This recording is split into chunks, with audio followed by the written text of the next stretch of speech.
God blood from form and mud. The Ganges water does not become polluted.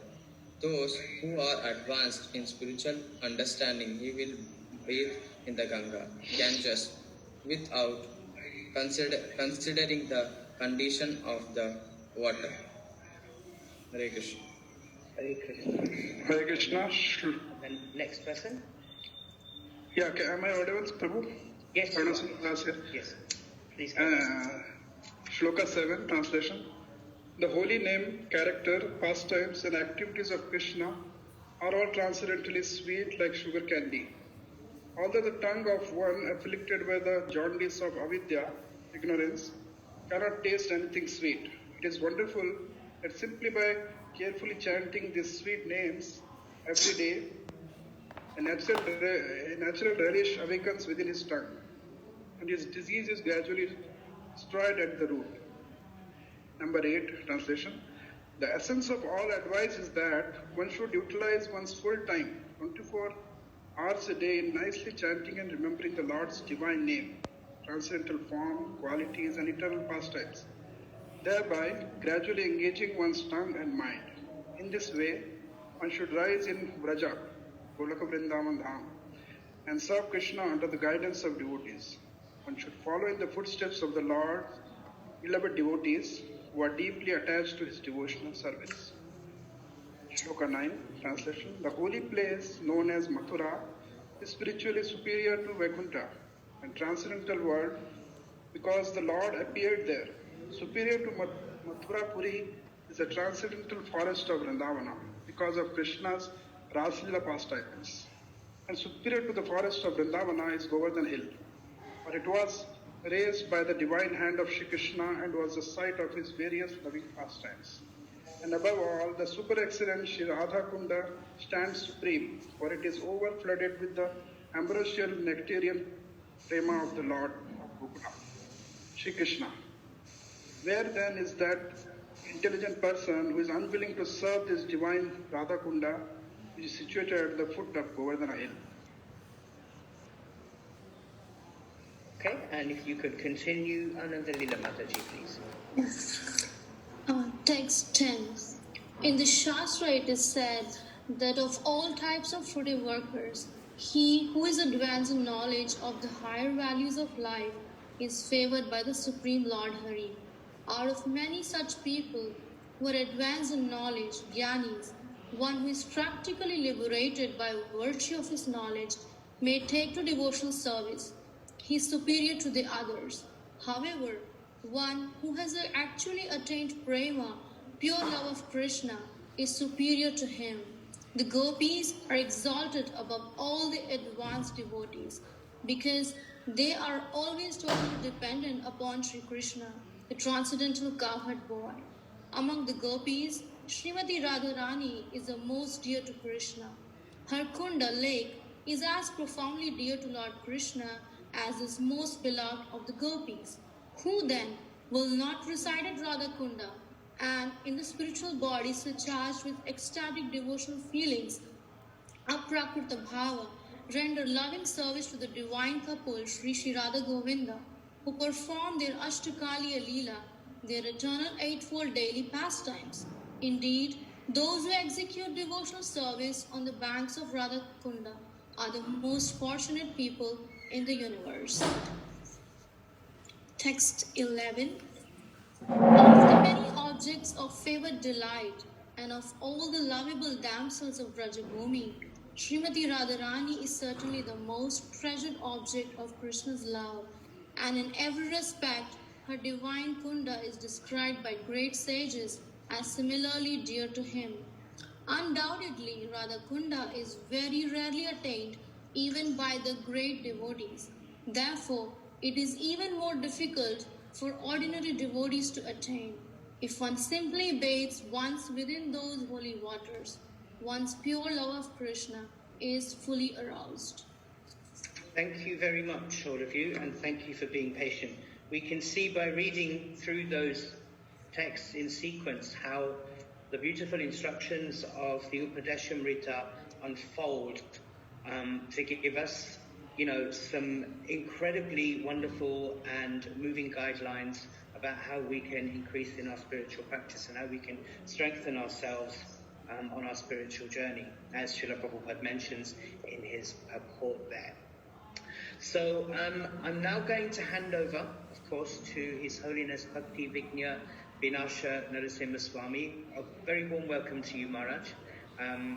So just so that you know a little bit about Maharaj. Maharaj has been serving with Mayapur Institute for many years now, and I've had good fortune to work with him on a number of occasions now. And it's always a pleasure to hear him.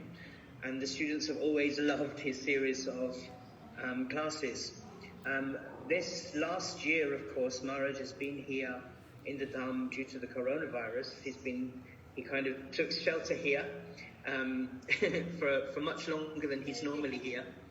And he has worked incredibly hard, giving so many classes and so many different series of lectures on various different subjects. So we really want to thank him and take advantage of, his knowledge and experience and his situation in spiritual life that I know, will be beneficial for us all. Maharaj was initiated, of course, by Srila Prabhupada in London in 1971. And I think he received his second initiation a year after that, if I'm not mistaken, Maharaj. Yes. And he's been preaching the last 20 years in most of the Asian countries, India, Philippines, China, Thailand. And he's given countless numbers of spiritual practitioners practical guidance and deep, deep inspiration. So I'm going to pass you over now to His Holiness Bhakti Vighna Vinasha Narasimha Swami. Before we hand over completely, if I could just ask you to unmute yourselves and give him a warm welcome with 3 loud Haribols. Haribol! Haribol! I can't hear you. Haribol! Hare Krishna Maharaj. Hare Krishna. Hare Krishna. Maharaj, you're muted. Would you like to unmute? Oh, I'm muted still, is it? Okay. You are muted. Okay. That's it. So I'll begin by offer my obeisances, first to Srila Prabhupada, then to the Vaishnavas. Namo Vishnu Padaya Krishna Pastaya Bhutale Srimati Bhakti Vedanta Swami Iti Namane Namaste Saraswati Devi Gauravani Pracharine Nirvisesha Shanyavari Paskachade Satarine Vanchakalpatarubhyascha Kripasindu Bhaivacha Patitanam Pavanebhyo Vaishnavibhyo Namo Namaha Jai Shri Krishna Chaitanya Prabhu Nityananda Shri Advaita Gadadhar Shri Vasadi Gaur Bhaktavinda Hare Krishna Krishna Krishna Hare Hare Hare Rama Rama Rama Hare. So I have to apologize, something which we really shouldn't do in the beginning, but today I think I have to, because they had a problem here with the Wi-Fi. I already missed one class. I was supposed to give class this morning at 4:30 a.m. Usually every Tuesday morning I give class at 4:30 to China and on Saturdays to Russia. But this morning there was no Wi-Fi, so I couldn't give my class. They just repaired it just now. So happy to be with you all, and sorry for the time we missed. I think Krishna Keshava Prabhu filled in nicely, and you had an opportunity to read over everything. You read the text. So let me begin. We have a PowerPoint presentation prepared. I have to share the screen, right?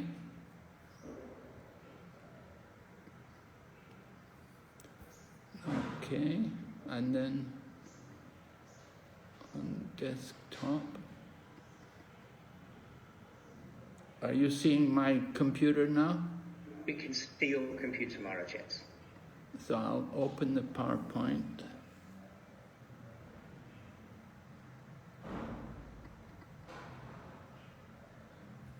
Okay.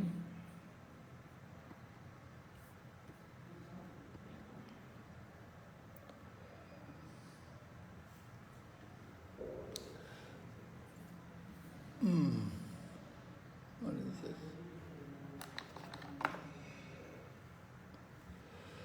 Okay. So, a little late in welcoming everyone.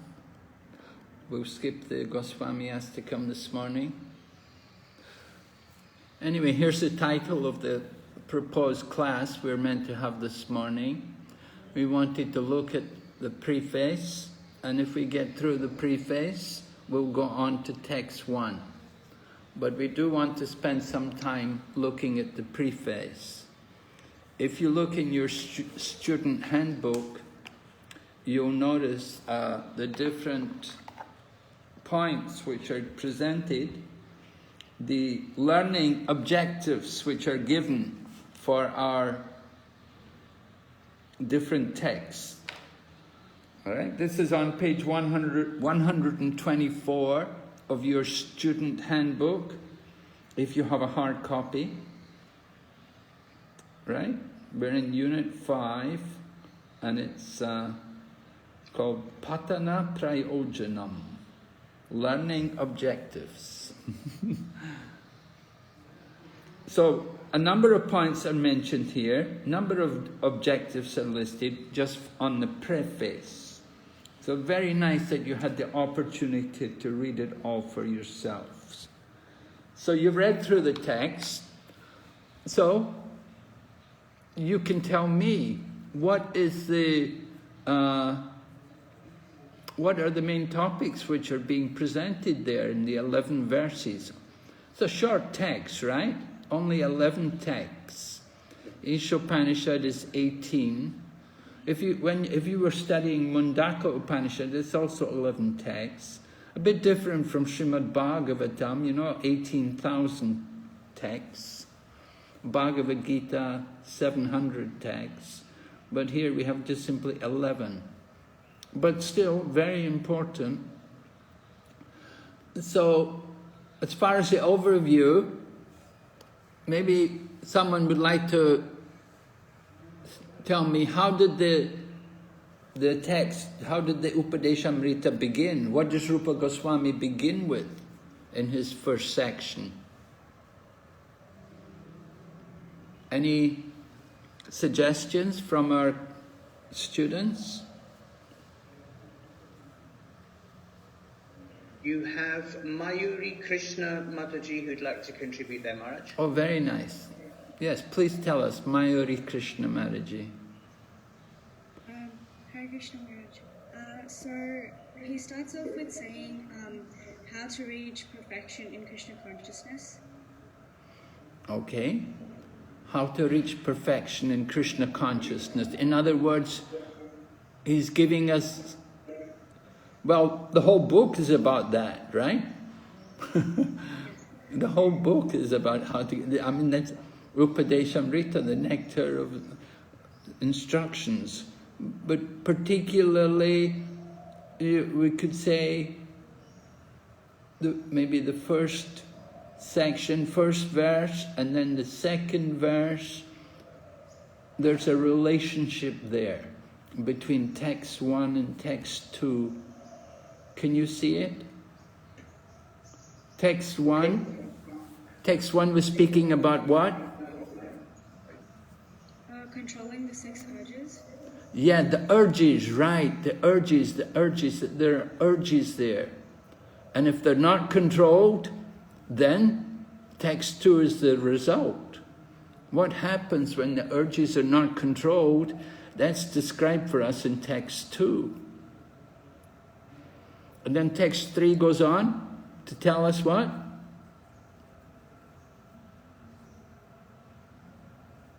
The principles that aid in the devotional service. Right, the qualities which we need to cultivate if we're going to do bhakti. right? These are like preliminaries to enter into devotion. This is just getting us in the door to bhakti. Not that we're already doing bhakti, but it gets us in the door. The first, if we get rid of these urges, if we can control the urges, and we watch out for these qualities which come, text 2 telling us what we have to watch out for. So, just because we get rid of these things doesn't mean we're devotees. But it qualifies us for devotion. So it's like the doorway to bhakti. And then text 3 is beginning our bhakti. We're beginning the basic principles. What is the behavior for the devotee? What should be our kind of behavior? All right? Very good. And then someone else would like to tell us maybe text 4, what is describing? Okay. Chaitanya Chandra Prabhu.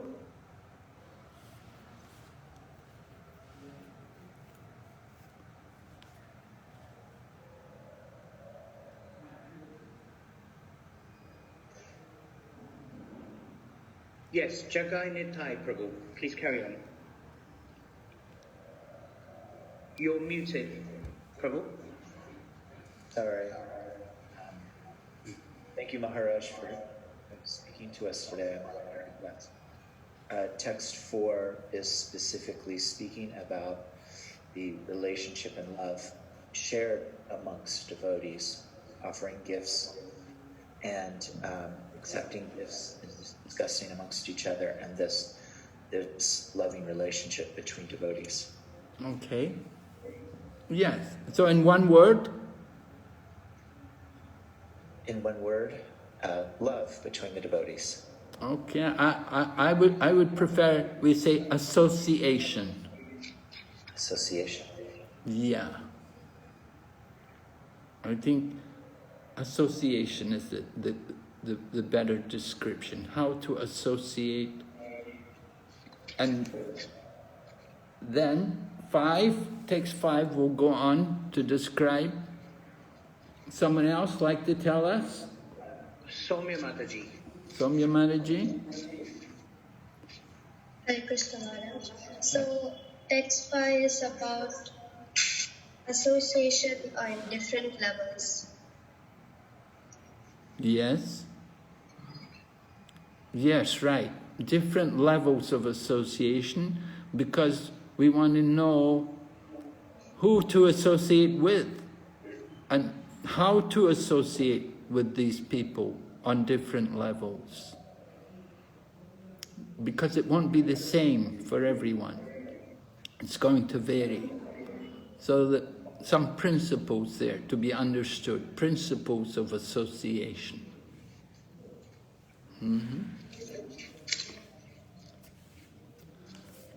Then going ahead, text number 6 describes,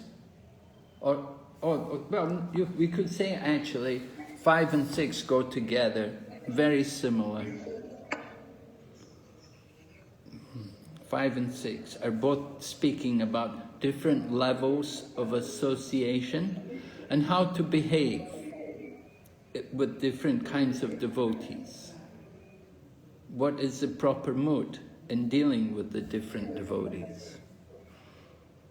And then, after 6, text 7 and 8, 9, 10, 11 even, the final section.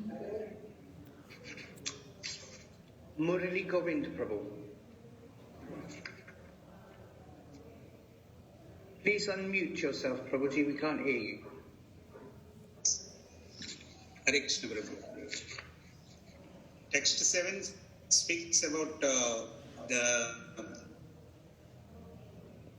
holy name, then pastimes, that is Leelas of Lord Krishna, who is situated in Krishna consciousness, will be able to understand that properly. Okay. So, Would someone like to give a description of these final verses, though? 7, 8, 9, 10, 11. They're describing a particular level of devotion. You have Chandravamshi Mataji. Yes, Maharaji? Sorry, Chandravamshi Prabhu, I beg your pardon. Oh, Prabhu. Hare Krishna Maharaj. Hare Krishna, Prabhu. It is the taste for the holy name and the Okay. The taste, the bhav for the holy name. Yes, it's this final section is bringing us to the level of bringing us into introducing to us how to practice raganuga bhakti, spontaneous devotion. After coming to terms with all the rules and regulations in the beginning of bhakti, then you want to come to more spontaneous level of devotion. And so this is being described, and so an advanced level of devotion, which is described. Actually, when the book first came out, and when we looked at it, when the devotees looked at it, we all thought, oh, this is a book just for devotees. And of course, Prabhupada said devotees should read this book immediately and it will be part of the Bhakti Shastri.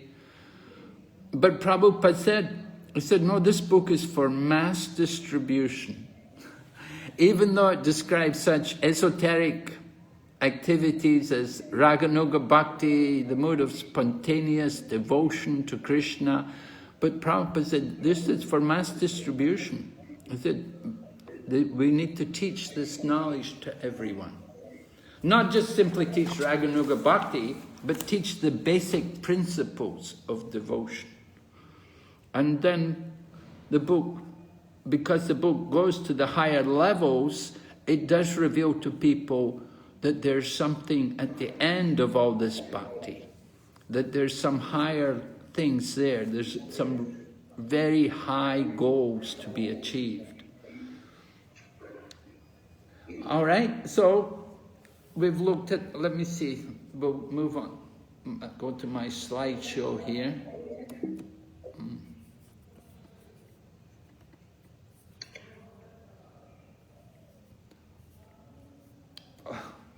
Oh, this is I included in this slideshow, I thought you may be interested to know how this book came about.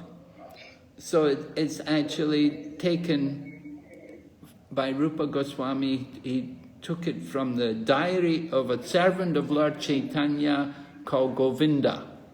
Lord Chaitanya had a personal servant named Govinda, and he kept his diary. Just like Srila Prabhupada's servants like Harisori Prabhu kept a diary. So Govinda kept a diary on Lord Chaitanya Mahaprabhu, and it's described how while Lord Chaitanya Mahaprabhu was residing in Jagannath Puri, he would often feel separation from Vrindavan, because the sea at Jagannath Puri is a very dark color, similar in color to the water of the Yamuna. And then there are also sand dunes, and the sand dunes reminded Lord Chaitanya of Govardhan. And all the gardens around Puri also, they also reminded Lord Chaitanya the mood of Vrindavan. So Lord Chaitanya would feel separation from Lord Krishna, and in this mood of separation, he would give some, he gave some teachings to the devotees. So he was sitting with the devotees, sitting there on the side of the sea there, and he was feeling separation from Krishna, and when he recovered his emotions and he became peaceful, then he gave instructions. And these instructions were noted by Govinda, and then from the diary of Govinda, Rupa Goswami wrote these instructions in the form of the book called Upadeshamrita. So it's like that. This is described. There are 3 commentaries. Before Prabhupada's commentary, 3 other great devotees had already written commentaries on Upadeshamrita. We have the commentary of Bhakti Siddhanta Saraswati, and before that there was a commentary by Bhakti Vinod Thakur, and even before that there was another commentary by a person called Radha Raman Goswami, who was from the Radha Raman temple there in Vrindavan. So like that, 3 commentaries were already written, but none of them wrote in English. And it's Srila Prabhupada's very special contribution that he gave the books of Rupa Goswami in the English language. Well, not all the books, but 2 of the major books of Rupa Goswami, the Nectar of Devotion and the Nectar of Instruction. So in this way, Srila Prabhupada introduced Rupa Goswami to the English language, to people in the Western world and so on, that they could all be familiar with Srila Rupa Goswami. So we want to understand something about, we have the purpose of the Upadesh Amrita. Yeah, we're going to look at that in a minute. That was mentioned briefly in Prabhupada's preface. Right, you're all familiar with Rupa Goswami? Right? Yes, Maharaj. Right, Rupa Goswami was the younger brother of Sanatan, but he's generally considered to be the leader of the Goswamis of Vrindavan. And Srila Prabhupada, of course, took a lot of inspiration from Rupa Goswami. We've quoted here from Bhakti Siddhanta Saraswati, Prabhupada, that he says, Srila Rupa Goswami collected the essence of all the instructions of Sri Chaitanya Mahaprabhu and offered it as a gift to the genuine sadhakas. Are you all familiar with the term sadhaka? Sadhaka means simply practitioner. Those who are practitioners of the path of sadhana.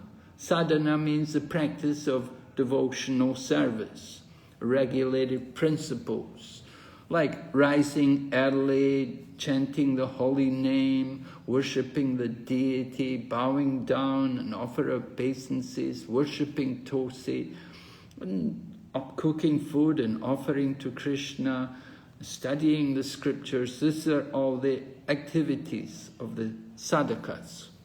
Sadhakas means they're not yet siddha. Siddha means a perfect soul. Sadhaka means they're on the path to becoming perfect.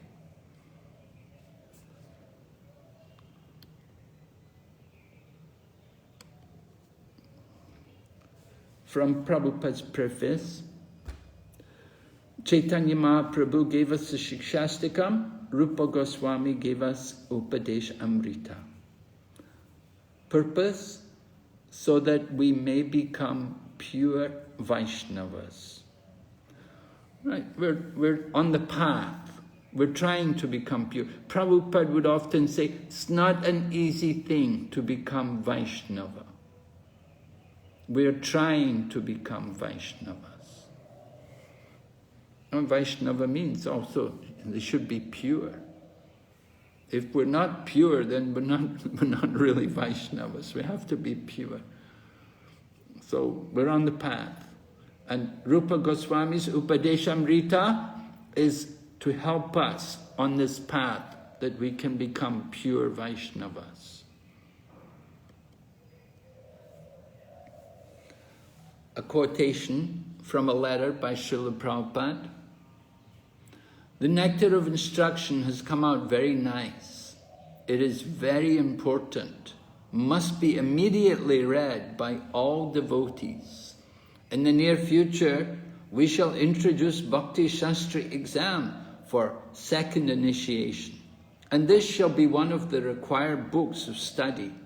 Anyone who reads it will immediately understand what Krishna consciousness is.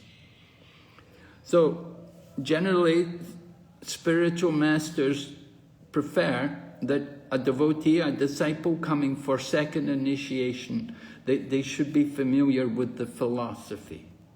And the best way for them to be acquainted with the philosophy is to study this Bhakti Shastri course. And a number of spiritual masters have this as a requirement. Just like people coming for second, and then even if you're thinking even of going for sannyas, then they may request you to study more. They may request you also study Bhakti Vaibhav. So like that, Prabhupada himself established these study courses, and he wanted that we should continue them. So here's the overview as described it here. Attitudes towards devotees, loving exchanges, okay. You can see, not much different from what we were saying. Attitudes towards devotees. We will look at that. And then spiritual advancement. That's the Raganuga Bhakti. The higher stage, the highest stages and conclusion. Any questions so far?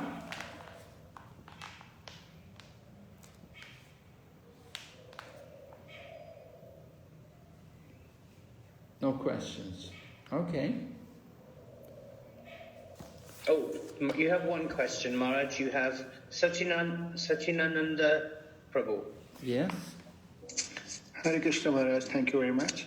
Maharaj, as you were in the class, as you were informing out how this book came into being, and as I understood, these instructions were given by Chaitanya Mahaprabhu to the devotees, and Rup Goswami just gave them in a written form. Is it correct understanding, or yes, Rup Goswami? That's right. Chaitanya Mahaprabhu spoke. It was recorded by Govinda, his servant, and then from Govinda's diary, Srila Rupa Goswami compiled the Upadeshamrita. Okay, just wanted to just cross-check it once. Thank you.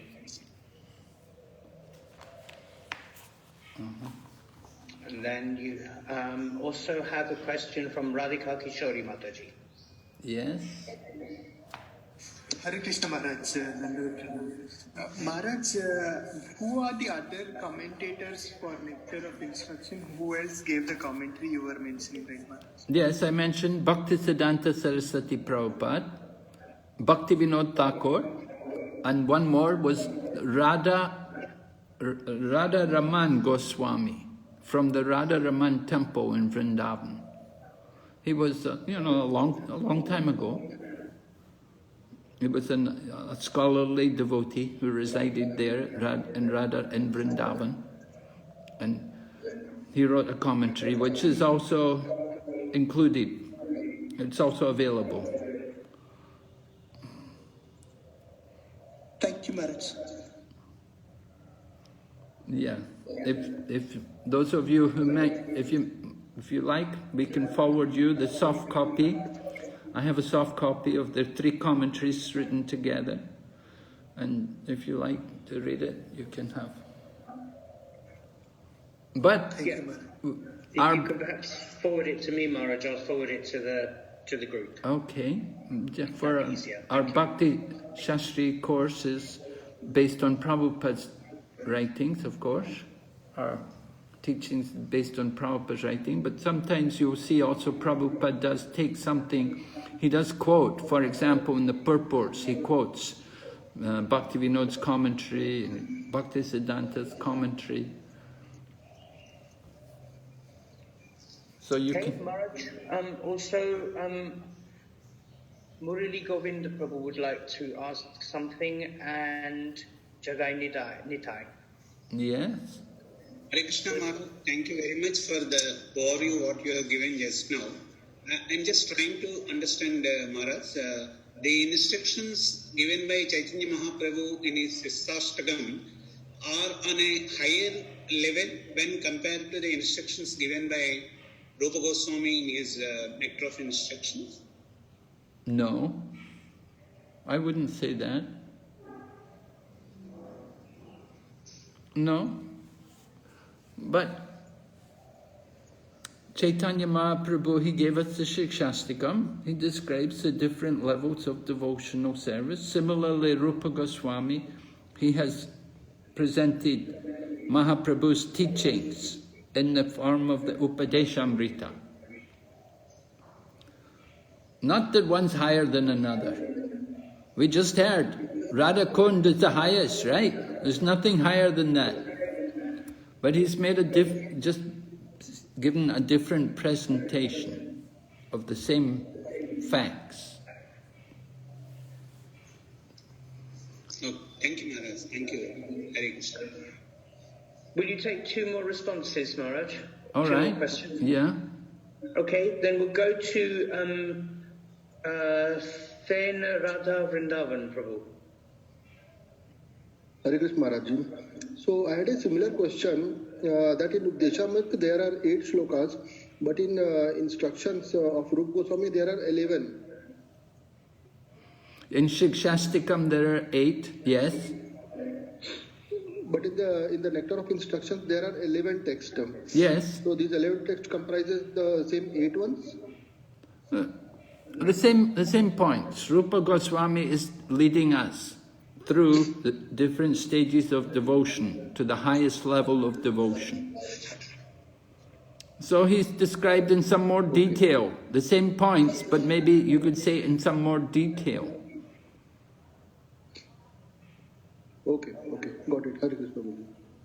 And we'll take 1 more response then from Jagai Nitai Prabhu. That's the last one, then Maharaj can move on. Maharaj, is the notebook of Govinda available? Prabhu, can you repeat that? That wasn't very clear. I'm sorry, is the notebook of Govindadas that this book has come from, is that still available to read? I've never heard that it's available to read. I don't know. Okay. But we're told somehow. It may be available, I don't know. I've never seen the diaries also, like other people had diaries. Murari Gupta had diary from Lord Chaitanya's pastimes in Vrindavan. And then Swarup Damodar had diary, Lord Chaitanya in Puri.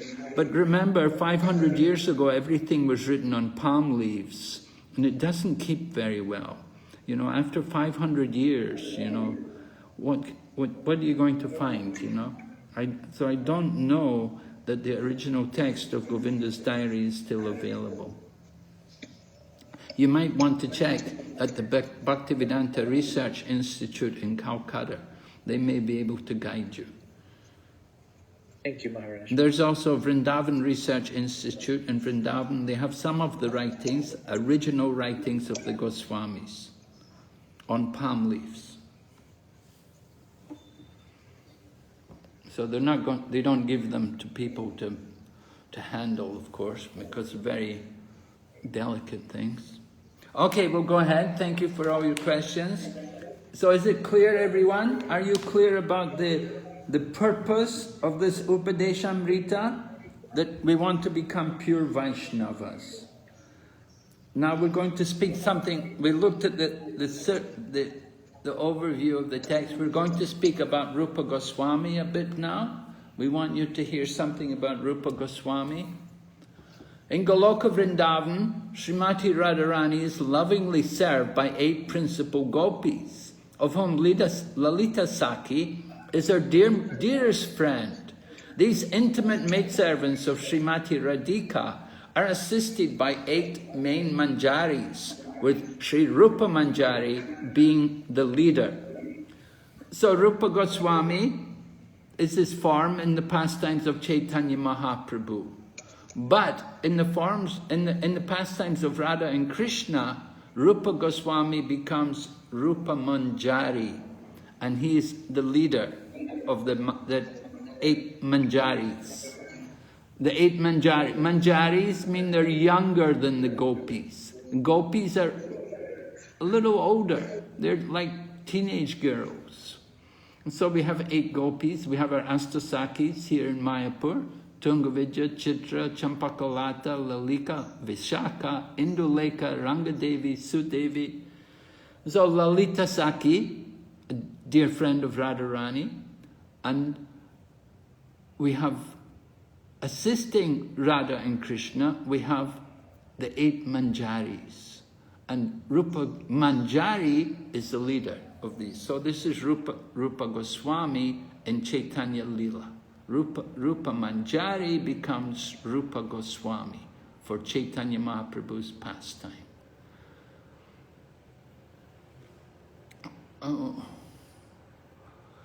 We're mentioning here about how all different spiritual masters in our line of disciplic succession, they're all identified, their spiritual bodies are identified to be Manjaris, to be also intimate servants of Radha and Krishna, assisting in the intimate pastimes of Radha and Krishna. So it's not just Rupa Manjari who's a Manjari. All these other people are also, even Bhaktisiddhanta Saraswati, Gorkishore, Bhaktivinoda, Jagannath, Narottam, Lokanath, all these Goswamis, they're all mentioned here, and they're described what particular Manjari they are and how they assist. So they're all taking part in the service of Radha and Krishna. And it's Rupa Goswami or Rupa Manjari who's the leader of all these Manjaris. We're giving a comparison here. It's also given by Srila Prabhupada. Before the creation, the Lord enlightened the heart of Brahma with the Vedic knowledge. Right? We know from Srimad Bhagavatam, Tene Brahma Hridaya Adi Kavaye Muyanti Yach. Right? The Vedic knowledge was imparted into the heart of Brahma at the beginning of the creation. And in the same way, Chaitanya Mahaprabhu imparted the knowledge of Radha and Krishna's pastimes into the heart of Rupa Goswami. And he instructed Rupa Goswami to write books on the pastimes of Radha and Krishna and to describe the philosophy of Krishna consciousness. Rupa Goswami is Ras Acharya. He's the Acharya of Rasa, of the conjugal mellows of love between Radha and Krishna. And he knows all the details of Ras very well. So he was given the task of writing books. Of course, not only, however, Rupa Goswami not only wrote books about Krishna consciousness, he also discovered the holy places of Krishna's pastimes while he was residing there. And then he established also the Radha Govinda temple, and to show people what is the proper standard of deity worship, how the form of Lord Krishna should be worshipped. And he also established what was the proper behavior for the devotees of Krishna. What was the proper standards of action for people in different ashrams. Somebody who's renounced, and somebody who's in grihastha life, and somebody who's brahmachari, like that, different levels of renunciation, different standards, different duties. So they have different duties. They will perform different behavior. They'll behave in a different way. So Rupa Goswami, he set these standards. He delineated all the principles, what we should be following, how we should be acting. He was given this responsibility by Chaitanya Mahaprabhu. So he's the leader of the Krishna consciousness movement after Lord Chaitanya Mahaprabhu. Rupa Goswami follows Lord Chaitanya. In the same way, we follow Rupa Goswami. Prabhupada said, Krishna consciousness movement is conducted under the supervision of Srila Rupa Goswami. How is it we're conducted under the supervision of Rupa Goswami? Well, one way is, when Srila Prabhupada published the book, Nectar of Devotion, which is Prabhupada's summary study of Rupa Goswami's Bhakti Rasamrita Sindhu, Srila Prabhupada told us, he said, this book is a handbook for devotees. Handbook. Just like you work for, maybe you work for Indian Railways or something, you know. I hope you don't, but if you're working for Indian Railways, maybe they have a handbook and everything's done according to the handbook, you know, union rules and different things. So our Krishna consciousness movement is conducted under the principles which are taught by Rupa Goswami. And these principles are given to us, not only in the Nectar of Devotion, but here also in the Nectar of Instruction. There's a close relationship between the two books, you will see. Just now you're studying first Nectar of Instruction. After some time you'll go on to Nectar of Devotion and you'll see the similarities. So, how? Why are we follow under the supervision of Rupa Goswami? I've mentioned here, Anuga. We're called Rupa Anuga. We follow the footsteps of Rupa Goswami. If we follow, then we will be successful. Srila Prabhupada's lecture. Prabhupada gave lecture in Vrindavan one year, Nectar of Devotion, during Kartik this time. He said we'll have lectures in Vrindavan on Nectar of Devotion. And Prabhupada explained all these things very clearly. So those tapes are available. Everything was recorded. You may like to listen to Srila Prabhupada's lectures on Nectar of Devotion, where he explains that we are following Rupa Goswami. Just as Rupa Goswami followed Lord Chaitanya, we are following Rupa Goswami. And we see, but not only are we following Rupa Goswami, Bhaktivinoda Thakur also follows Rupa Goswami, mentioned in his pranam mantra. He is a strict follower of the Goswamis, headed by Srila Rupa Goswami. Rupa Nuga Varayate. Srila Bhaktivinoda Thakur follows Rupa Goswami, and Srila Bhaktisiddhanta Saraswati also follows Rupa Goswami. Mentioned here, Sri Rupa Nuga Bhakti Da, right? Coming exactly in the line of revelation of Srila Rupa Goswami. There's another pranam mantra of Bhaktisiddhanta Saraswati Prabhupada. We say, Rupa Nuga Virupa Apa Siddhanta Dvanta Harine. You do not tolerate any statement against the teaching of devotional service enunciated by Srila Rupa Goswami. We want to establish in your mind clearly the very important position which Rupa Goswami occupies in our sampradaya. And then we can appreciate more the importance of this book.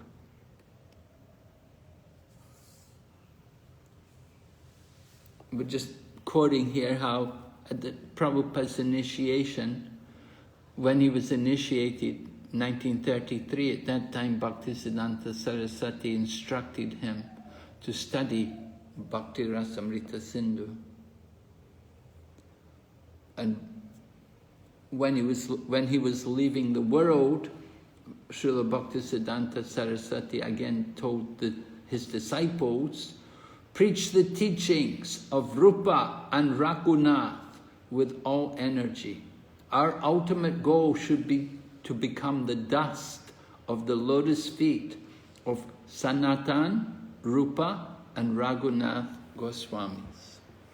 So you can see in the Chaitanya Charitamrita, at the end of each chapter of Chaitanya Charitamrita, Krishna Das Kaviraj offers his obeisances, offers his respects to Rupa and Raghunath, because it's through their mercy that he was able to compile the Chaitanya Charitamrita.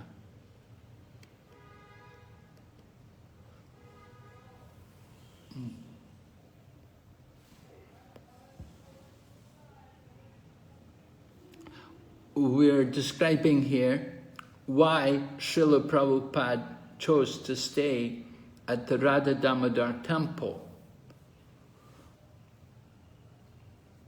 So Radha Damodar temple, it's a temple of actually Jiva Goswami, but Rupa Goswami was also living there. Rupa Goswami, he's credited with building the temple of Radha Govinda. But he would regularly, because Jiva Goswami was the nephew of Rupa Goswami. So Jiva Goswami was always with Rupa Goswami. They were together. And the deity of Radha Damodar was actually carved by Rupa Goswami and given to Jiva Goswami to worship. So Srila Prabhupada was fortunate, and it's very significant. It's not just by chance, but it was the arrangement of Lord Krishna that Srila Prabhupada was given a room there at the Radha Damodar temple. And from his room at Radha Damodar temple, he could see the samadhi of Srila Rupa Goswami. And he could constantly meditate on Srila Rupa Goswami. And Prabhupada, it's described here that Srila Prabhupada said that he got a lot of inspiration from Rupa Goswami, and the plans for spreading Krishna consciousness, it all came from from the time he spent staying there in the Radha Damodar temple. It's even pointed out, we'll just show here, that while Prabhupada was staying there at the Radha Damodar temple, he actually had a vision or a darshan, you could say, that Rupa Goswami appeared to him and instructed him that he should go to the West and he should preach and that he should write his books, spread the message of Lord Chaitanya and get people to chant. And Rupa Goswami told him, "You'll be successful, I'll be with you all the time." So, this was Prabhupada.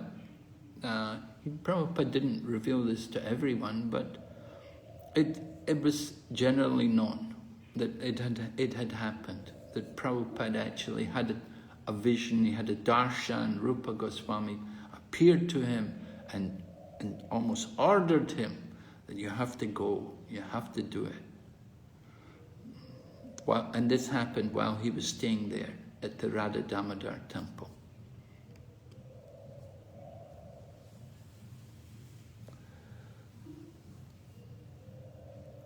So we've talked about the significance of Srila Rupa Goswami in the mission of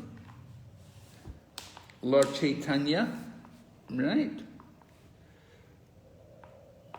That he was given that mercy by Sri Chaitanya Mahaprabhu to write books and to excavate the holy places and establish temples like that. So this was the order of Chaitanya Mahaprabhu. We have to speak also about how the Krishna consciousness movement is conducted under the supervision of Rupa Goswami.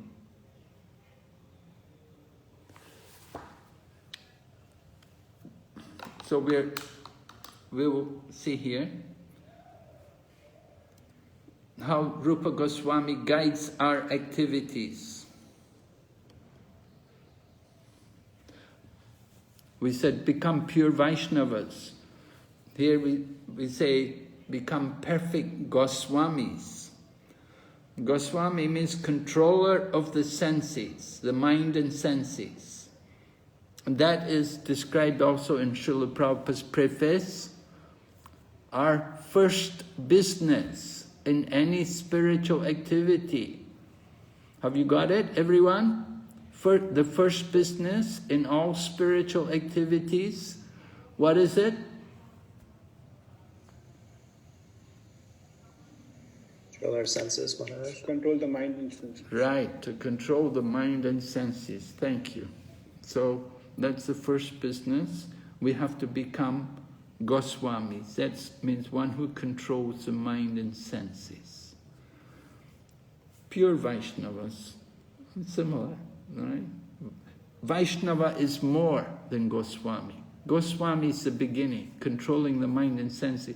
Then we have to go on and become pure Vaishnavas. Vaishnava means devotees. Goswami may not be devotee, just simply controls the mind and senses, great yogi, but not devotee. So many can control the mind and senses, but they have no devotion. So we don't just want to be Goswami, we want to be also Vaishnava, devotees. And then it will be easier to make our lives successful. Successful means that we can develop love for Krishna. That's the goal. Chaitanya Mahaprabhu taught, Prem Punato Mahan, the goal of life is to develop love of Krishna. Make our lives successful. So one more point to be discussed in relation to the preface, and it's about attitude. Because Srila Prabhupada has written here in the preface, advancement in Krishna consciousness depends on the attitude of the follower. We all want to advance. I'm sure you're all taking the Bhakti Shastri course with the mood that you would like to advance. So, Prabhupada said it depends on the attitude of the follower. We'll explain the meaning of the word attitude just from the dictionary here. Attitude means a settled way of thinking or feeling. Like that. So attitude, we've got to have the right attitude in everything we do. We've got to get the attitude right.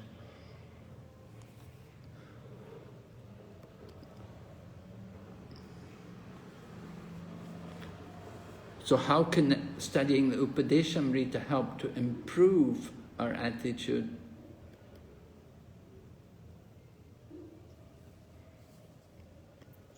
The next sentence, Srila Prabhupada says, the follower of the Krishna consciousness movement should become a perfect Goswami. Okay, that's getting the right attitude. So first point in the attitude, become a good Goswami. Okay, we'll skip this verse today. Let's see. We want to understand the danger of the uncontrolled senses fooling us. The ISKCON art department have given us this graphic representation of the uncontrolled senses. Different senses pulling us. The tongue, the eyes, the nose, the touch, the smell, the senses pulling us in different directions. We're trying to enjoy. So the desire to satisfy the senses is simply lust. Prabhupada gives the example, you must have heard it before, a fish cannot be happy outside of water.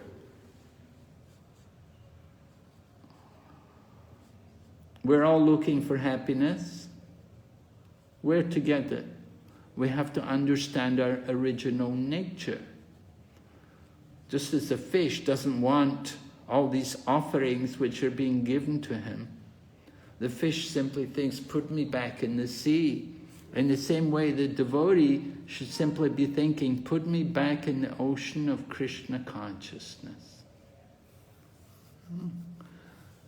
So, different verses are there explaining to us the importance of controlling the senses. Desire to please Krishna is prem, right? That is real control of the senses. When we are free from all anxiety and desire, then we'll be able to understand Vrindavan and Radha and Krishna. And then my spiritual life will be successful. We want to understand the love of Radha and Krishna. We have to understand it with the guidance of Rupa Goswami. So, coming back to this point about attitude, to get the attitude right, what does it mean? We have a nice quote here from one of our senior Vaishnavis, Srimati Mataji. Maybe one of the Matajis would like to read this for us. Ananda Leela Mataji, you read very nicely. Could you read this for us? Yes. The attitude of the Gaudiya Vaishnava is antithetical to that of any other spiritual practitioner. The karmis, yogis, jnanis, and impersonalists all attempt to attain the goal by their own power and expertise, by trying to manipulate and control the material energy. But the introspective Gaudiya Vaishnava realizes that true success will be attained by taking shelter of the internal energy and surrendering to Krishna. Okay. Would you like to tell us what you understand from this?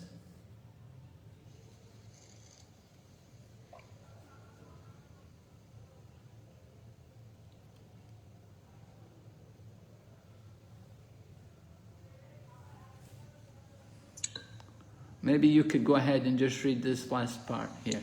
Okay. Srila Rupa Goswami kindly and very clearly explains the practicalities of this culture of surrender in both Sri Bhakti Rasamrita Sindhu and Sri Upadeshamrita. Sri Upadeshamrita deals specifically with the attitude, the vision and the mindset.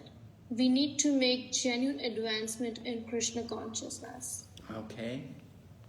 So Srimati Mataji is pointing out to us how we're very different from others on this other spiritual paths. The jnanis and the yogis, and they're also spiritual people. But their process is very much based on their own efforts, by their own power and their own activities. But devotee, we're genuinely dependent on surrender, taking shelter of Krishna and learning from him. Right? We want to understand, taking shelter of the internal energy, surrendering to Krishna. That's what makes the difference between the devotees and the karmi, jnani and yogis, impersonalists. They do it their own power. They're thinking, I'm great. But the devotees just simply surrender to Krishna. We want to take shelter of Krishna. So that is advancement in Krishna consciousness. All right, so I tried to cover the preface here this morning. Have we got any more questions on the preface before we go on to text 1? How are we doing on time? We have, we have 20 minutes left for today. Okay. So, unless people want to stay a bit later. Do you want to take a question, though, in the meantime, from Chaitanya Chandra Prabhu? Then, in the meantime, if you can just message me in the group, in the chat box, and let me know if you want to stay a bit later, then we can go on a little bit later if Maharaj is able to do so. Well, I may be able to do so, but I worry about others. Yes, that's why I'm asking them to put a message in the chat box. They can let me know while you're just reflecting on these couple of questions that come in. Yeah, that would be good. If everyone... Yes? Yeah. We don't So want... if everybody's okay, then just message me in the chat box. Maybe we can go until 11 a.m. today to make up for some time that we lost with the technical difficulties. If that's possible for everybody, then we'll continue. Just let me know in the chat box. In the meantime, Maharaj, you have Chaitanya Chandra Prabhu who'd like to ask you something, and then Sachinananda Prabhu as well. Yes. Chaitanya Chandra Prabhu, please go ahead. Hare Krishna Maharaj. Maharaj, as you mentioned about the different other acharya, the spiritual identity, so there is anything about Srila Prabhupada? No. Srila Prabhupada, you know, sometimes devotees would ask Srila Prabhupada about this, and Srila Prabhupada would simply tell us, you don't require that. That you don't require. So Srila Prabhupada never himself would reveal anything like that. After Srila Prabhupada departed from the world, then different devotees, some would theorize about what was Prabhupada's rasa. Was he a gopi, or was he a cowherd boy, or what was his position? You know, but nobody ever came to any... You know, generally we consider Srila Prabhupada to be on the highest level. And Srila Prabhupada didn't encourage us to go into this. But just for the sake of establishing clearly the position of Srila Rupa Goswami, we brought this point up. Okay, thank you. Then you have Sachinananda Prabhu. Hare Krishna Maharaj. Thank you very much, Maharaj, for that nice explanation. My question is, Maharaj, as you were explaining, as I earlier also asked regarding that how this book came into being. These were the instructions of Chaitanya Mahaprabhu, and was given in written form to us. And simultaneously, we were discussing that Krishna consciousness movement is under the supervision of Rupa Goswami. We just wanted to understand, not taking any credit away from Srila Rupa Goswami, that these instructions are coming from Chaitanya Mahaprabhu directly, and then Rupa Goswami gave them in a written form to us. So, would it be more like this movement is under the supervision of Chaitanya Mahaprabhu through his Goswami? Just wanted you to comment on that and clarify me. Simultaneously, another question to this part is, I just wanted to understand, as you gave on that PowerPoint presentation, that all the acharyas are manjaris. All our acharyas, you showed them that they are swarupas of manjari. And I was wondering that how Chaitanya Mahaprabhu selected particularly all the manjaris for the preaching movement. And only the manjaris for the preaching movement. Just I wanted to understand what was Mahaprabhu's intention for that. Well, coming to your first point that the teachings came from Lord Chaitanya, yes, Lord Chaitanya instructed Rupa Goswami for 10 days at Prayag. And at that time, when Rupa Goswami came and surrendered to Lord Chaitanya, they'd met before. Lord Chaitanya had gone to Ramakeli, and even before that, Rupa and Sanatan had written to Lord Chaitanya. There'd been some exchange of mail, and then Lord Chaitanya came to Ramakeli, where Rupa and Sanatan were residing, over here in Bengal, and they met there. And then Rupa Goswami left Ramakeli, left his work there and whatever he was doing there, and he gave it all up and went to join Lord Chaitanya, and they met at Prayag, and Chaitanya Mahaprabhu spent 10 days instructing him on the science of Krishna consciousness. But then, of course, Rupa Goswami also met Lord Chaitanya other times. That they met also at Jagannath Puri.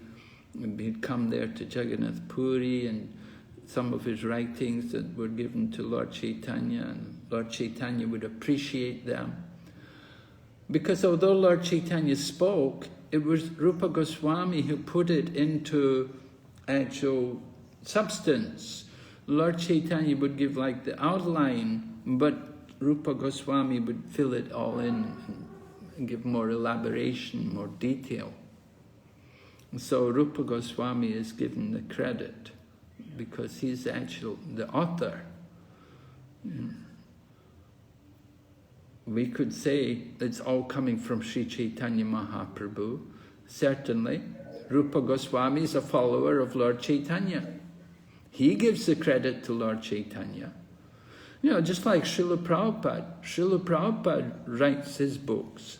Where does Srila Prabhupada get his knowledge from? He has his own spiritual teacher, his spiritual masters and the acharyas.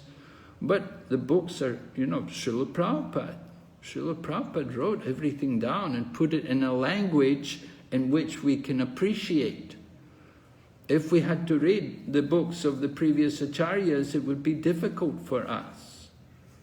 The language is not easy, but Srila Prabhupada could present it in a language which was very easy. And similarly, Rupa Goswami does the same. That Lord Chaitanya would speak. He would give essence, and then Rupa Goswami would expand it more.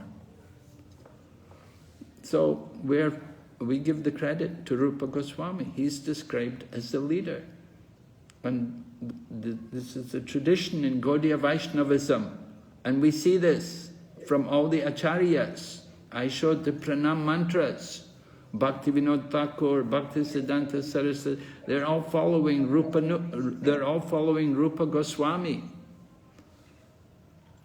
So he's the preeminent acharya. But Chaitanya Mahaprabhu, he's the Supreme Lord himself. Yes? And then, I got it. what was your second point again about? I was like wondering how all the preaching mission. Oh yeah, the preaching mission, right? All the preaching mission to the Manjaris in particular. Well, first of all, not all of these and great souls who were mentioned, they were not all preachers. Gorkishore Das Babaji, Jagannath Das Babaji, you know, Babajis. They were renunciates. They were not all preachers, but they're identified as being in the mood, at least as manjaris. This is how, within our sampradaya, they're recognized like that. No, it's not very significant that in the pastimes of Radha and Krishna, they're intimate associates of Radha and Krishna, but they come in the pastimes of Chaitanya Mahaprabhu. They come at other times to teach by their example and to also preach Krishna consciousness. Some of them at least preached, some of them wrote books, some of them established temples, and some of them, like, you know, Gorkishore Das Babaji, Jagannath Das Babaji, they just do their bhajan. They're bhajananandis, they're not Ghostavanandis. Bhajan, but they show the example of total absorption in the chanting of the holy name and the mood of pure devotion. So not all devotees, not all pure devotees preach, and not all preachers are pure devotees. So some people come, some of these great souls come, and they just simply show the example to chant the holy name and to be detached from the world. Because Chaitanya Mahaprabhu teaches Gyan and Vairagya. So they show Vairagya and they have the topmost Gyan. Okay?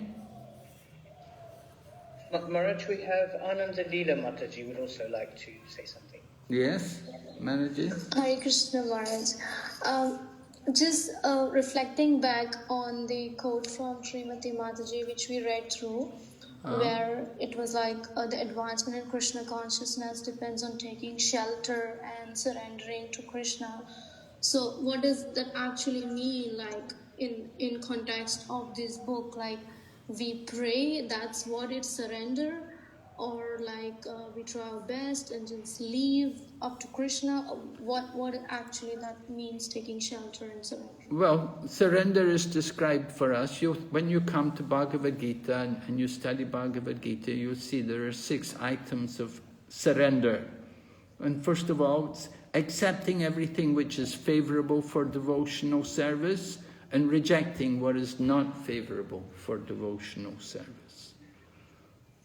Those are the first 2 items of surrender. And then surrender also means knowing only Krishna can protect us and only Krishna can maintain us. And then 2 more items of surrender, that we should have no desire other than Krishna's desire. And finally, we should always be humble. So that's the meaning of surrender. These are the 6 items of surrender. These are mentioned in Prabhupada's purport in Bhagavad Gita 1866. And you'll study this. So that's surrender, that's the meaning of surrender. Accepting everything favorable for Krishna consciousness. And giving up what is not. Very important.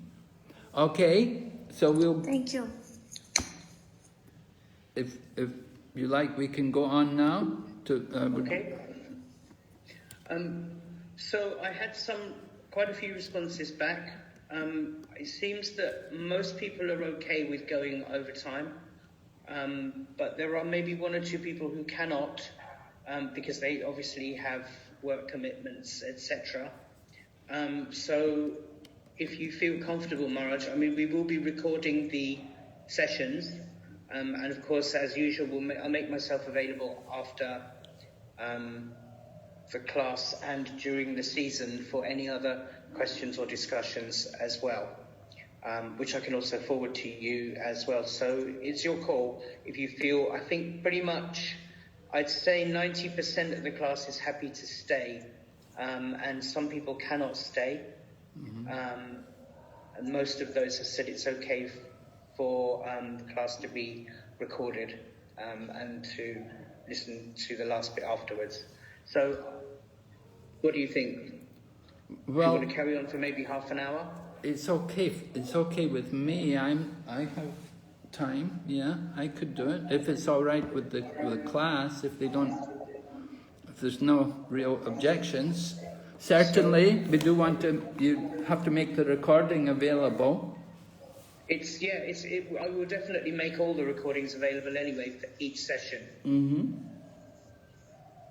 On the same day. So and then if there are any further questions, I'm happy to pick those up and discuss them with you or discuss them directly. So okay. All right. So then we'll go ahead. Let's see how things go. Okay. So we go on maybe till 11, then that's probably not too long either. So that gives us an extra half an hour then. All right. So you read the first text, right? Did you chant the Sanskrit yet? No. Okay, so this is one of the memorization verses. The first 4 verses in Upadeshamrita are all texts for memorization. It means Sanskrit and English. All right? So you can see the Vega there. You can see that word Vega coming again, and Vegam coming again, meaning urge, the urges. So this has to be these have to be controlled. Who would like to chant for us? Who is good in Sanskrit? Who is a good pronunciation? You have Yagya Dhanishta Prabhu. Yagya Dhanishta, yes, please. Hare Krishna. Will I start, Maharaj? Please, yes, please. Vacho vegam manasa krodha vegam jiva vegam. No, we will. You just do one line. Just do one line. Okay, we will repeat. Okay. So do it again. Vacho vegam manasa krodha vegam. Vacho vegam manasa krodha vegam. Jiva vegam udropastha vegam. Jiva vegam एतान् वेगान् योविषहेत धीराः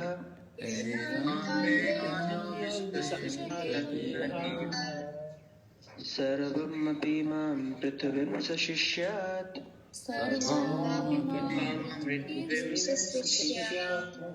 So you can read the translation for us, Prabhu? Yes, Maharaj.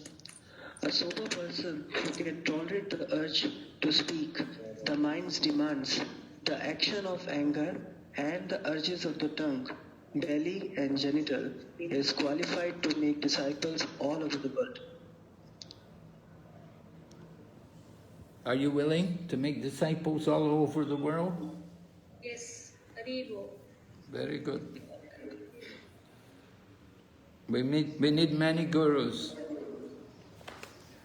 All right, now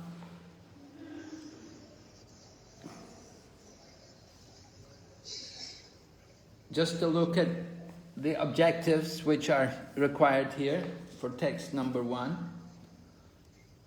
We want to understand the meaning of some of the words.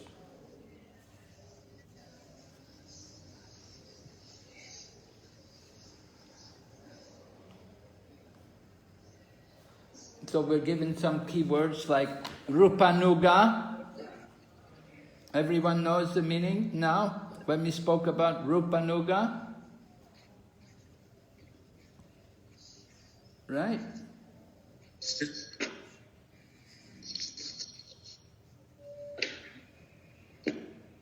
Rupanuga means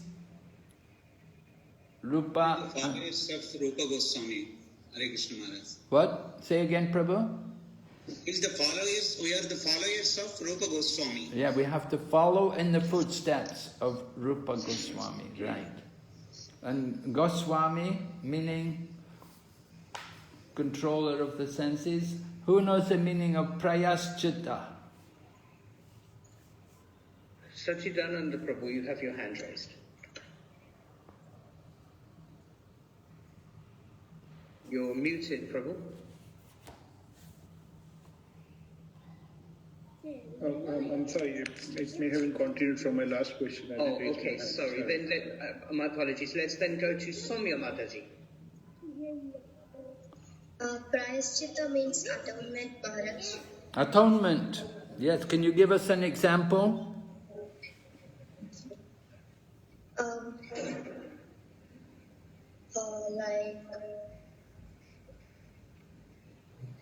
Like if we do some offenses, people generally want to atone by doing some good things like going to temple and offering something.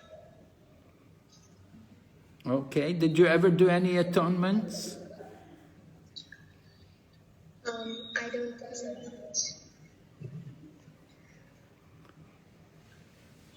Anyone would like to contribute an example of atonement? Can I say? Yes, please. It's like we have seen in this purport, we have read in this purport, like these Christians, throughout the week, whatever sins they commit, they go and offer the prayers and request for atonement of all those sins. And again, the beginning of the week, they start with all kind of sins. So that is, they feel that offering the pious prayers to Lord's Christ atones all their sins. Okay, thank you. Someone else has another example? What about beside Christians? What about in some other tradition? An example of atonement. Chidananda Nimai. Hare Krishna Maharaj. Am I audible? Haribo. The first thing that comes from the top of my mind is when somebody offends a Vaishnava, the only prayaschitta there is to fall at the feet of the Vaishnava and take lotus feet dust and serve him. So that is one example which this came from the top of my mind. That is getting relief from offenses. I don't know, it's a little atonement. Prayaschit. Yeah, okay. You may have offended a devotee. We can come and humble ourselves before them and serve them, do service for the Vaishnava, can relieve us from offences. Okay. Someone else? You have Chandravamshi Prabhu. Hare Krishna Maharaj, and in the Srimad Bhagavatam, when I was hearing Parikshit Maharaj, when he offended Shamika Rishi, and he had gone through that real atonement.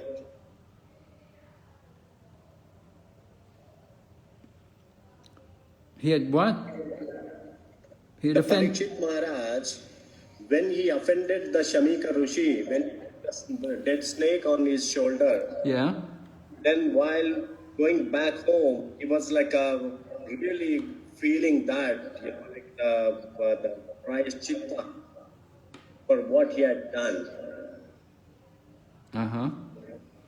Well, yeah, he felt guilty. He felt some guilt that he'd done something. He'd done improper action, but he didn't. We don't know that he did actually any prayaschit. Maharaj, you're not able to hear you, Professor. You're not able to hear me? No, we can't hear you. We lost you there for a moment. Oh, voice is breaking, huh? Yes. Somebody got a phone going on in the background there.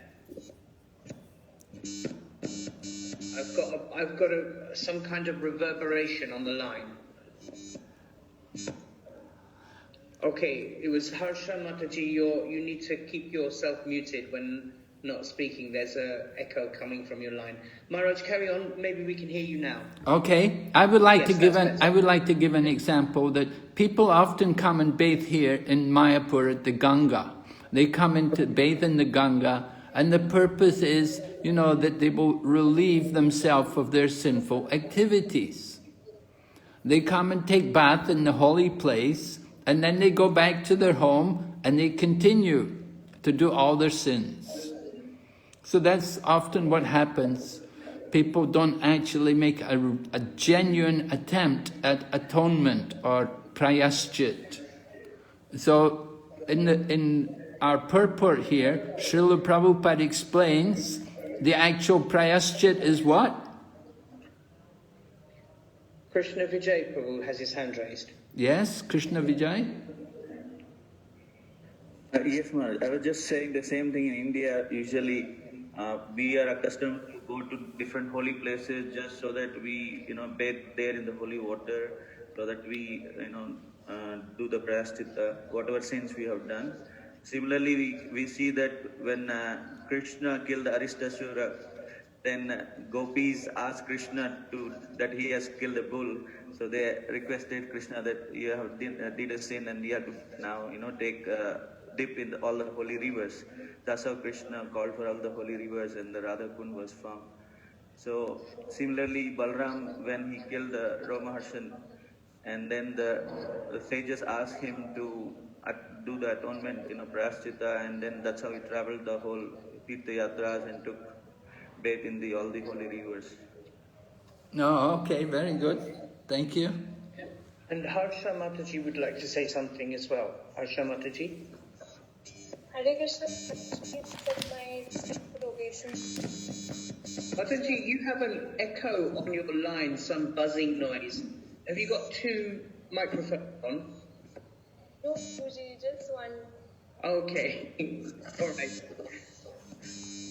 There's like a horrible buzzing that's coming that we can't hear your voice. Can't hear you at all. Maybe you can put something in the chat box for now, and I'll read out your comment, because it's not audible at all. We can't hear you, Mataji. Please write in the chat box for now. Okay, I'm sorry. Thank you. That's better. Okay, then we'll go to Srimati Karuna Mataji. Hare Krishna Maharaj. Real prashchit is for awakening of consciousness. Can you just repeat that a little louder, Mataji, please?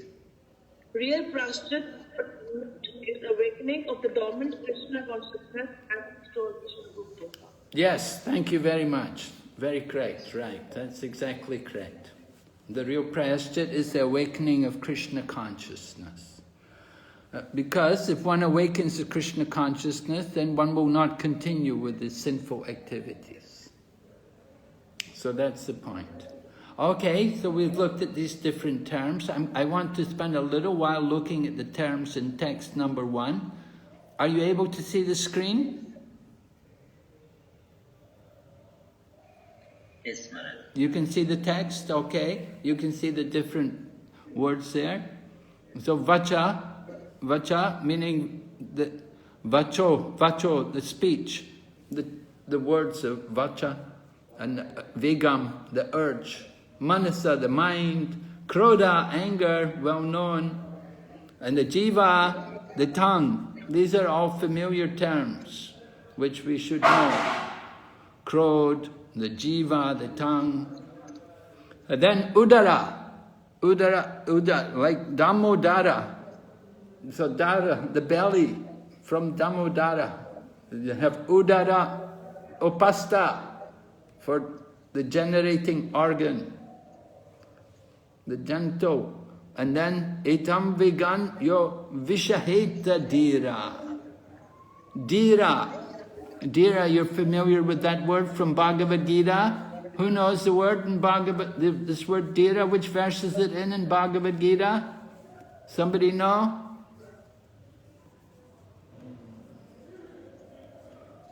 It is regarding the Bhima Karmo Vrikotara. Yes, Dehinosmin yata dehe, komaram yovanam. That's right, that's the one. Tata dehantara prast, dira statra namuyati. Dira, right? Sober. Vishaheta, tolerate. We have to tolerate. Should not be disturbed. So, prativim sashishyat, sarvam apimam, prativim shash. Prativim, the whole world, sashishyat, can make disciples all over the world. So, I don't know, maybe Rupa Goswami wants to encourage people in this work, because Chaitanya Mahaprabhu had ordered everyone to become a spiritual master and teach Krishna consciousness. So you can see Rupa Goswami is giving the same teaching here also, that everyone should become teacher and make disciples, make students around the world. So this way you can understand this very important, powerful verse.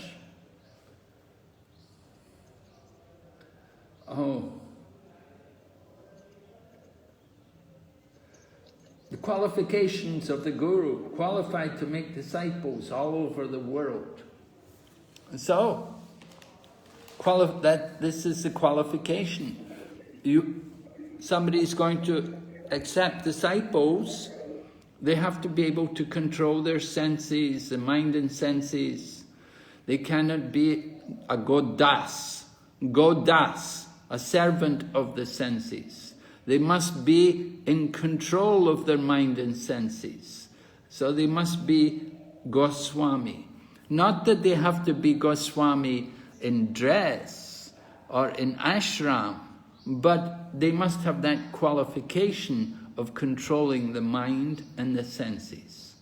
So we see in our Krishna consciousness movement, we do have a number of spiritual masters. They're not sannyasis. They may be householders in family life, they may be brahmachari, but they're in control of their mind and senses. That is the qualification, an important qualification.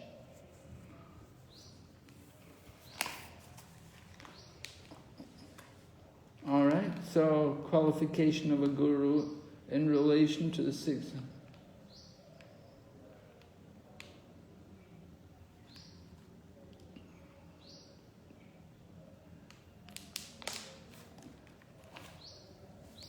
So we're going to talk about the different ways of controlling the senses now. Now some ways of controlling the senses are inappropriate, just like What would be an inappropriate means of controlling the tongue? Speak too much. We'll ask the ladies, right? Ladies usually speak a lot. Ladies are very free-speaking. They speak to each other very nicely. They get along well with each other often. They speak a lot.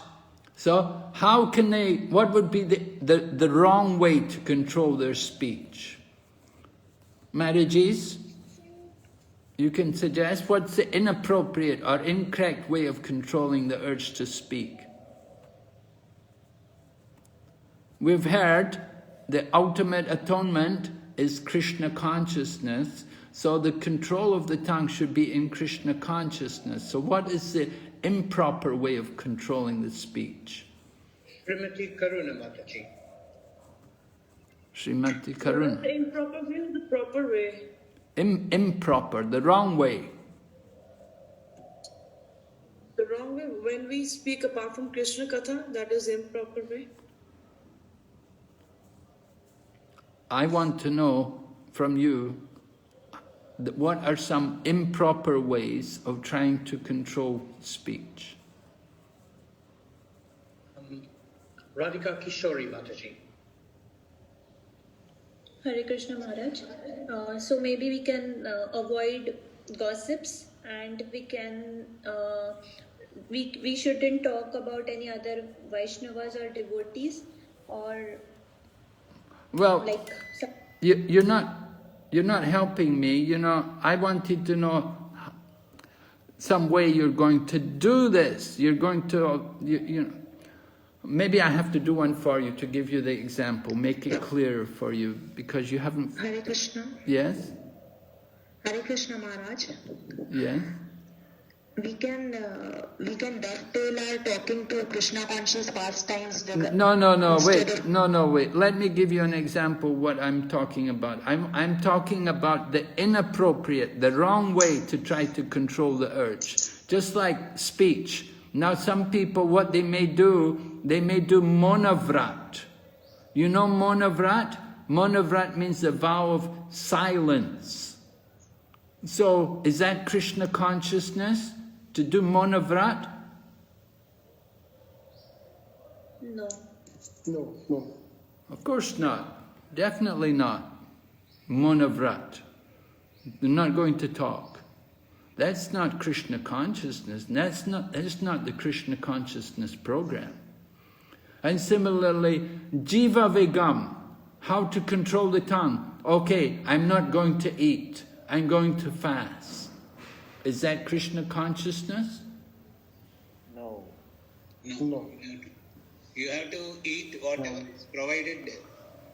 Okay, I want to hear from you. I want to hear from you some more examples of the wrong way to try to control the tongue or the mind or anger or the belly and genitals.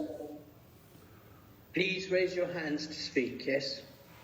I want to hear the wrong way, not the right way. And let's go to Tena Radha Vrindavan. Yeah, from the belly perspective, from the eating perspective, we should not eat too much of prasadam. Or if we are offering prasadam, then we should not think that we will offer too much prasadam so that we will get to eat too much of prasadam. That's a wrong way of doing it. What about Hareshwari Madhavi Mataji? Hare Krishna Maharaj. So this controlling of mind, many yogis and all, they try to meditate upon nothing. So it's difficult to do that. I mean, for a period of time, they may be able to control that, but that's not the permanent solution. Oh, very good. Yes, thank you, Mataji. Very nice. You understood my point. That I want. So you say people try to control the mind, they try to make the mind blank, think of nothing. Right, that's not Krishna consciousness either. Very good. Thank you. I've got another one here, Karuna Sindhu Prabhu, and then Sachidananda Prabhu. Yes? Karuna Sindhu Prabhu, please go ahead, unmute yourself. Hare Krishna Maharaj. Maharaj, hearing from non-devotees or hearing from Mayavadis and try to repeat them. Yeah, right. Definitely, that would be a big problem, right? And then Chidananda Nimai Prabhu and Sachidananda Prabhu after that. Hare Krishna Maharaj. I think that one example which comes to my mind is Prabhupada says that I don't know why these yogis, they try to renounce all this wealth and stuff like that artificially, but if I had a chance, I would take a picture with all the wealth in the world so I can use the wealth for Krishna service. So when you ask for a bad example, I think the yogis, they try to renounce the wealth artificially, thinking that I don't want to get attached to anything. So that may be an example. Okay, so what urge would that be? The desire to enjoy, to enjoy many things with the wealth. Yeah, so what? That would be more with the mind then, huh? The control of the mind. The mind demands. Okay. Yes. And just before I go to Sachidananda Prabhu, Harsha Mataji is commenting that actually imitating others, in other words, trying to control speech and say the urges of the belly with no proper knowledge about why we're doing it, and just imitating people for the sake of show, I guess. Okay. Yeah. Sachidananda Prabhu? Regarding the control of the genitals, I've heard that few Naga sadhus, they just cut off their genitals in order to make it inactive or something like that. But that won't cleanse them of the inner desires. It will be more frustrating. It may be more frustrating for them in the future, and they will fall down for something. Okay, very interesting. Very interesting. Yeah, just like I remember in history hearing about the emperor of China. When they had an emperor in China, the emperor would keep many wives there. He had many women there for wives, and all the men who were there in the palace with him, they were all made into eunuchs. They all had their genitals cut off so that they were made into eunuchs, so that they couldn't do any harm to any of the king's wives, the emperor's wives. So that's a very wrong approach to controlling the genitals. And one may also think, I won't see any woman. I won't see a woman. So they think that will help them to control the genital. What about anger? What would be the wrong way to try to control anger? Srimati Karuna Mataji. Maharaj, I was trying to do something else. So the urge of speed, writing mental literature. Because I am writing my hand for that. Oh, okay. When we write mental literature, that is the wrong way for the urge of speech. Okay. So do you get angry sometimes? Yes, Maharaj. For anger, Srila Bhakti Saraswati Thakur has told that we cannot control anger altogether. But of course, when somebody blasphemes a devotee or Lord, then we can show our anger. Then we can express our anger in that. So you use anger. You say we cannot control anger. Completely we cannot. Yeah. But we should. Okay. So, I guess we give some examples, controlling there's improper methods to control.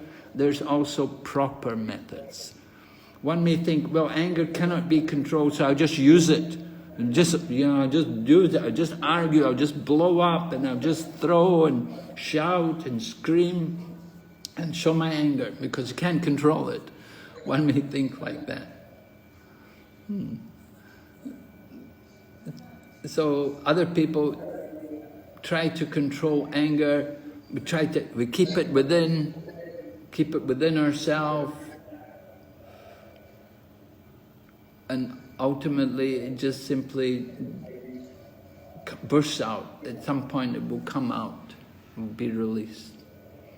Anyway, we want to understand that there are improper approaches to trying to control these different urges. We want to understand the Krishna conscious process of controlling these urges. Now obviously, the urge to speak is controlled by using it in Krishna consciousness, right? Speaking and chanting, glorifying Krishna. We want to always use the tongue like that. That is the proper way of using the tongue. We want to speak about Krishna.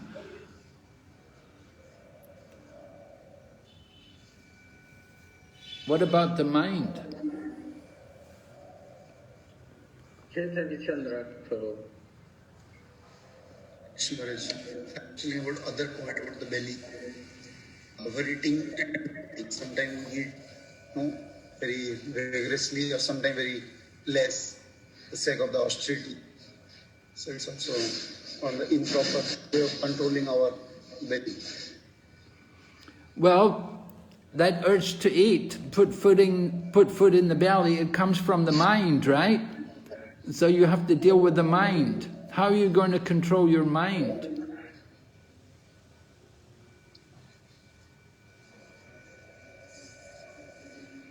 By engaging in conscious way like mantra meditation and other way. All right. You have to hear. You want to use the mind to hear the holy name, controlling the mind. We know Maharaj Ambarish is a great devotee. He did a lot of different types of devotional service. The very first thing he did was to fix his mind on the lotus feet of Krishna, right? Savaimana Krishna Pararavindayoy. He brought the mind to take shelter at the lotus feet of Krishna. So that's one thing we can do with the mind, bring the mind to think of Krishna, to take shelter of the lotus feet of Krishna. And there are different ornaments on the lotus feet of Krishna. Do you know some of the marks on Krishna's lotus feet? Anyone can tell me? Conch shell. He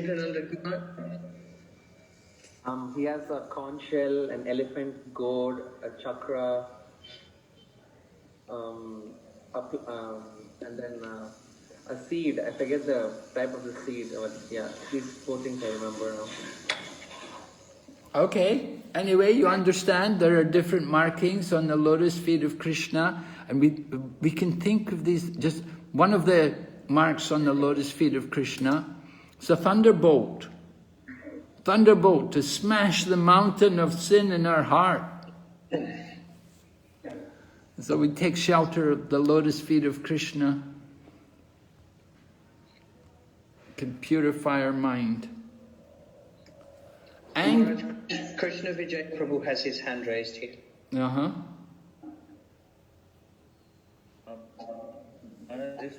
Regarding mind, like I wanted to say about Ambarish Maharaj, that how we can control the mind by meditating on the lotus feet of Krishna.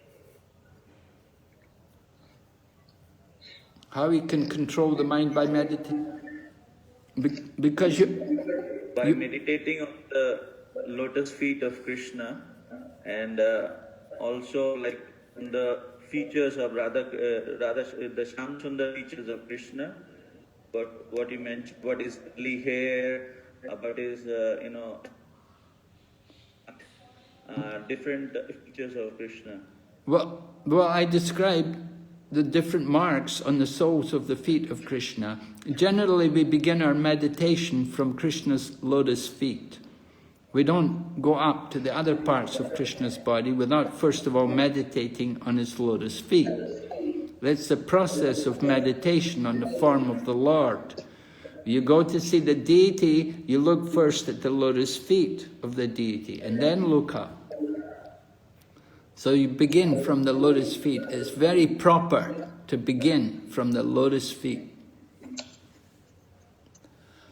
I wanted to discuss about anger, krodha vegam, because this is an important point, that anger, you know, we read in the purport, Prabhupada mentions some examples of people who used anger in the service of Krishna. Can you tell me the examples? Like Hanuman, he used the anger in the service of Lord Ramachandra. So he burned the Lanka. Yes. Okay, Hanuman's one example. Who else?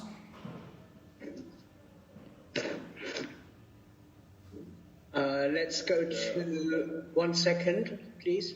Let's go to Murli Govind Prabhu.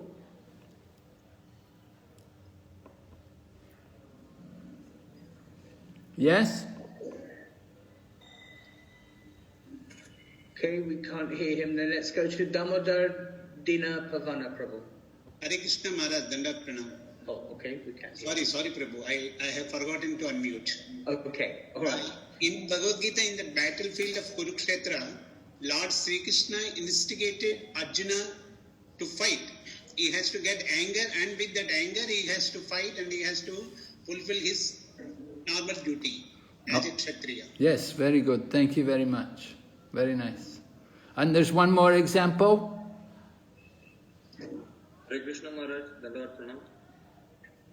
And if anyone scolds the devotee or the devotees. No. Well, I'm discussing this one point. There are 3 examples cited in the purport by Prabhupada of personalities who used anger in the service of Lord Krishna. We've had Hanuman, Arjuna, and one more.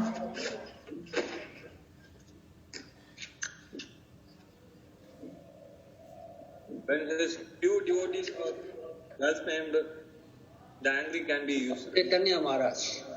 Chaitanya Mahaprabhu, yes. You can tell when he became angry?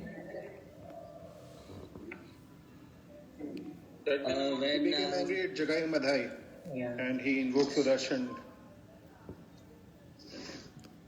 Yes, right. And Prabhupada points out that we should not become angry. Somebody may hit us.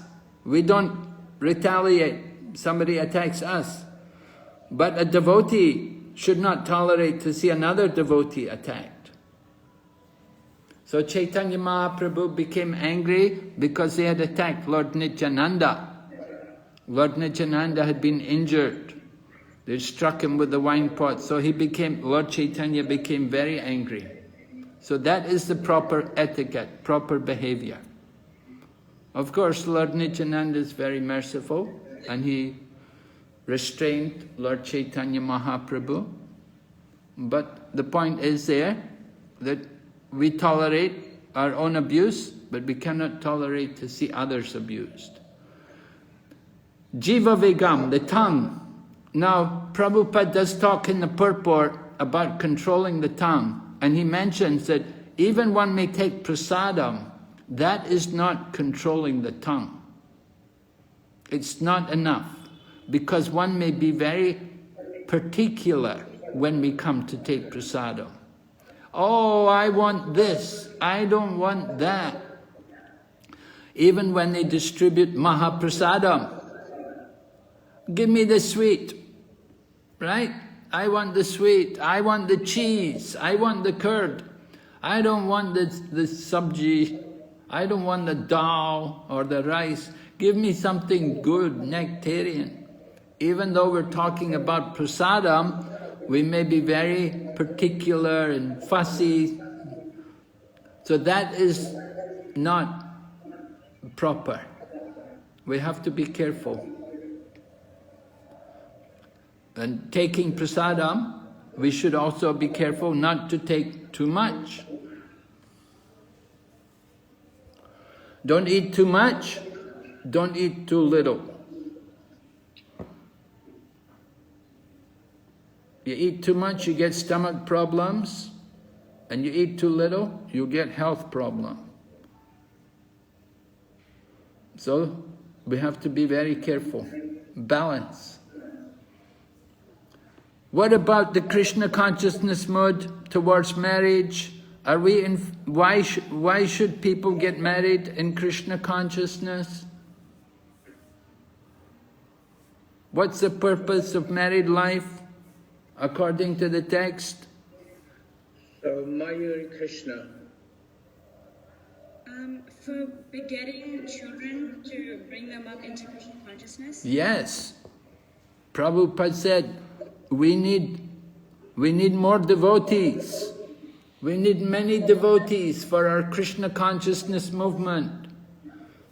So the husband and wife have that responsibility to beget good quality children who can easily become devotees and take up Krishna consciousness. Very important. Ananda Leela Mataji also raises her hand here. Yes? I have a question. I raised hand before when the anger was discussed. The question is like, Mahaprabhu became angry on Jagai Madai, and all those examples which were said. So does that hold also when, like, if two devotees have, when Arjuna Krishna instigated anger on Arjuna because then he had to fight with Duryodhan and the Kauravas. So that was all like a kind of demon side, even with the Jagai Madai, they were doing the wrong things. So is it the same holds when there is some kind of conflict among devotees also?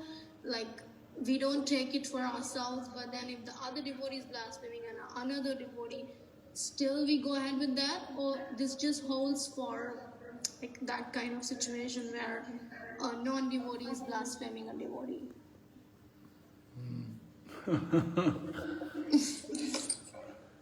Yes, well, these devotees who are quarreling and fighting with each other, it requires the intervention of a senior person, an authority, to come between them and to instruct them that this is not the Vaishnava behavior.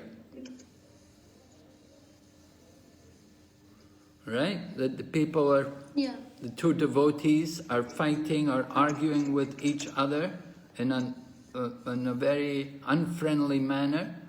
So they should be talked to. And a proper person, an authority figure, should instruct them that this is not proper, that this is not Vaishnava behavior, and they should be very careful to avoid this kind of thing. So they should be given proper instruction, and arrangements should be made. Well, they should be told to offer obeisances to each other and beg forgiveness from each other. Because it takes two to argue.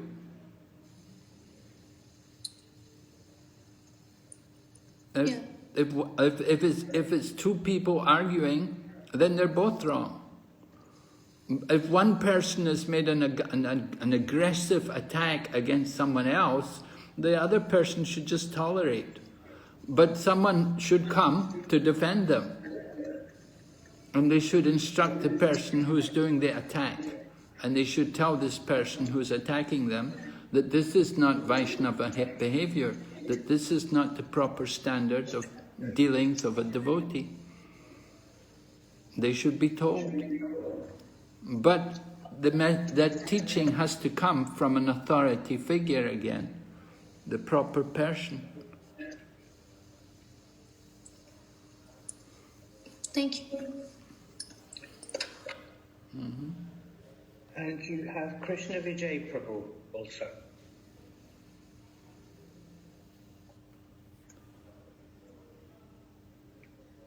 Yes. Oh, Krishna Vijay Prabhu? Yes.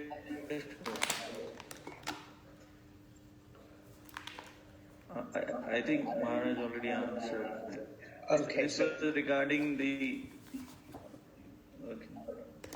I think maybe your hand must have been up from before. I beg your pardon. Okay. So Maharaj, it's now 11 o'clock. Oh. Just gone 11 o'clock. Oh, really? Okay. So we have to stop immediately then, yeah. So we haven't finished this text. We'll have to go continue it in the next class. But nearly finished. So look over text number 2 and 3 before the next meeting. You have a day off tomorrow, and we'll meet you on Thursday and Friday. So please look over this text number 1 and 2 and 3. So thank you all very much for your time. Srila Prabhupada Ki Jai. Jai.